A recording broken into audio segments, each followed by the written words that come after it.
And the artist that we are going to tie into our pumpkin, her name is Yayoi Kusama. Yayoi Kusama. She is a Japanese artist, although when she was about 18 years old, she moved from Japan and started living in New York City. She, from a very young age, knew that she wanted to be an artist, but growing up in Japan, that was not her mother's dream for her. Her mother wanted her to grow up to be a mother like herself. She wanted her to have children. She wanted her to have a family. She did not want her to, what she considered, waste her time being an artist. Miss Kusama just desperately wanted to be an artist, and she drew and she painted all the time. Her dad was a farmer. He grew pumpkins, and so they lived on a lot of land, and she was surrounded by these round, beautiful gourds and pumpkins, and a lot of her artwork had to do with that. In her artwork, you will see memories from her childhood with the pumpkins. You will also see a lot of polka dots. She loves polka dots. She thinks that polka dots represent friendship because of the circle that they have, or that they are. She thinks that they represent kindness, and that if the world could just be more kind and have more friendships, that we would be in a better place. And I kind of agree with her on that. She's 91 years old. She is still alive, and she is still creating art. She is more famous now than she was when she was younger, of course. But I wanted to share some of her work with you.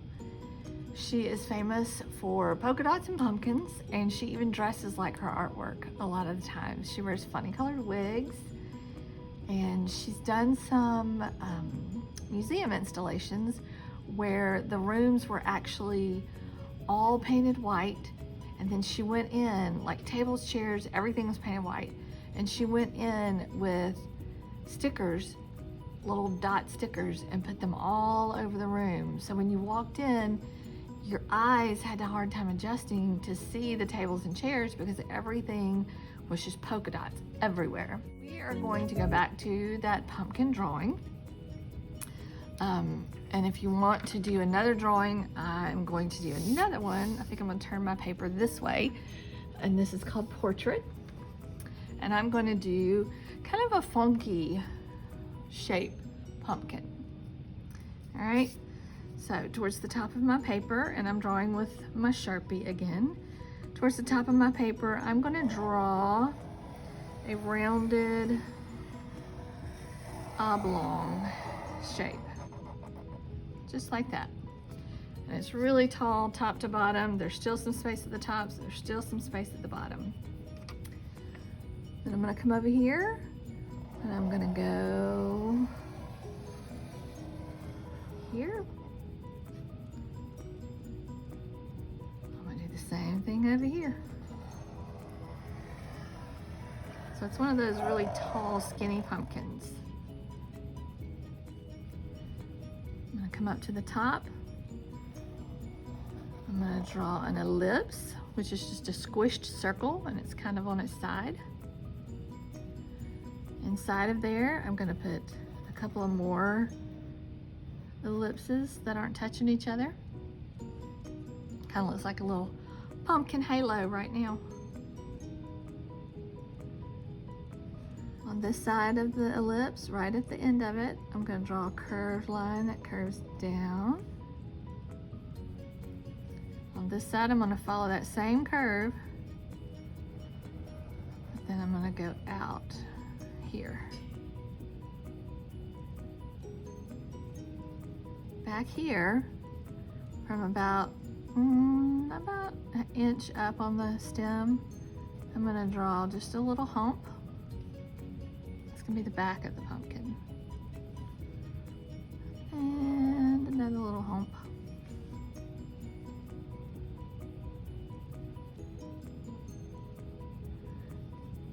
And then you can make dashes on your stem.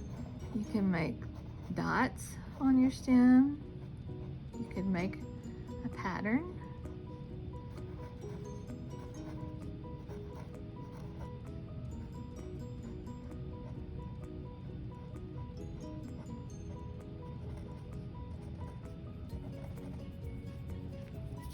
Okay.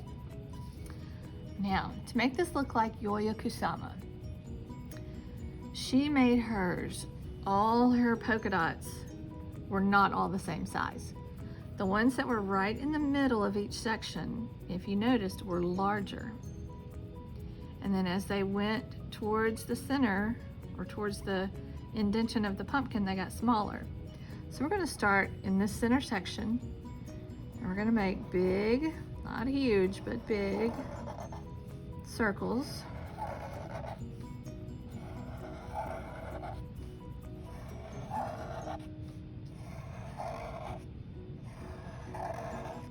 Down here, I'm going to just make a half circle.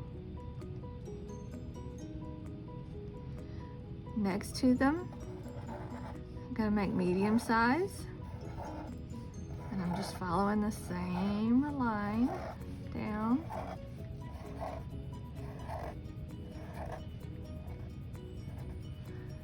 And medium over here.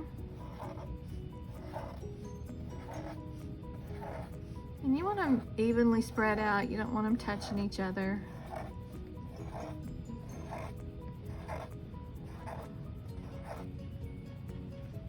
I'm going to make some that are a little bit smaller.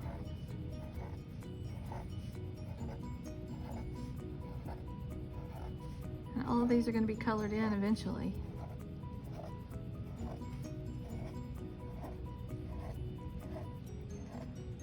And if you notice, I'm following this line.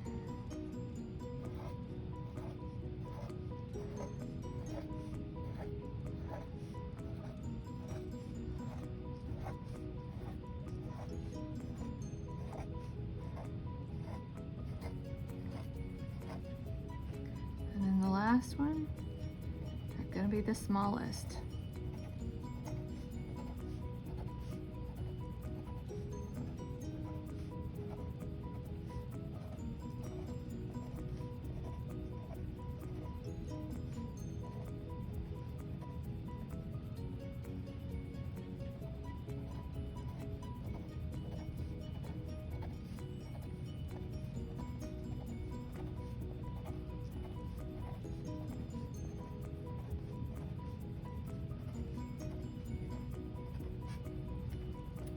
Once you get one section done, go back. You're going to start filling in. And you can do this with Sharpie or marker, and you can do it with any color. Just make sure you stick with one color. Make sure you're coloring neatly. You're filling in all your white space, and you're not going outside the circles.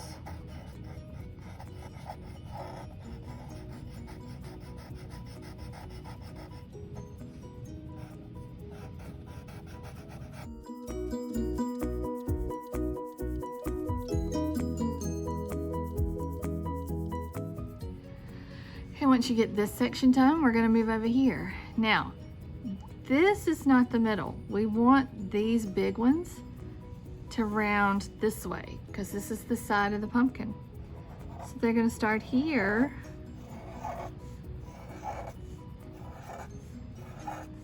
And they're going to come this way.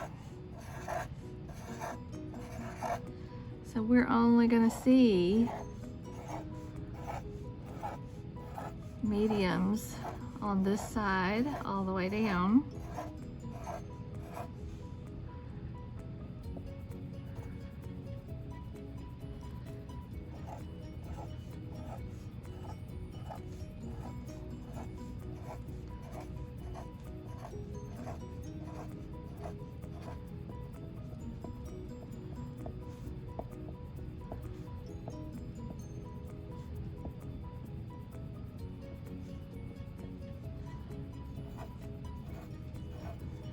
See these here.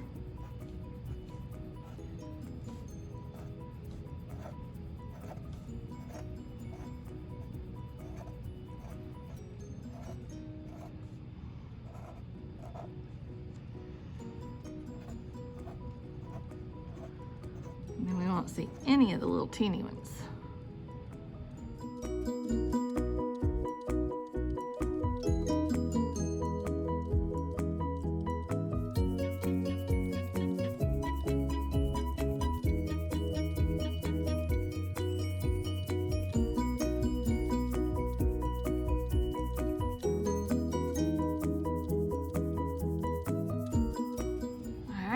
When you finish it off, I want you to turn it this way, and I want you to draw lines.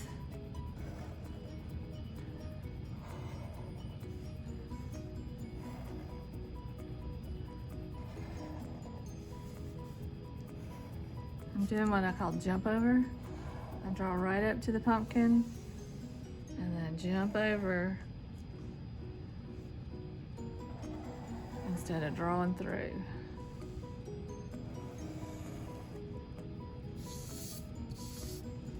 Okay. Then I want you to take your crayons or your markers, either one, and I want you to color these lines different colors. So this will be a color. This will be the same color as this because it's just going behind the pumpkin. Okay? Your pumpkin's going to stay black and white, but your colors are going to be behind your pumpkin. And I can't wait to see what colors you do. Share it with me on Schoology. Use that submit button. Okay? I can't wait to see them. Bye, guys.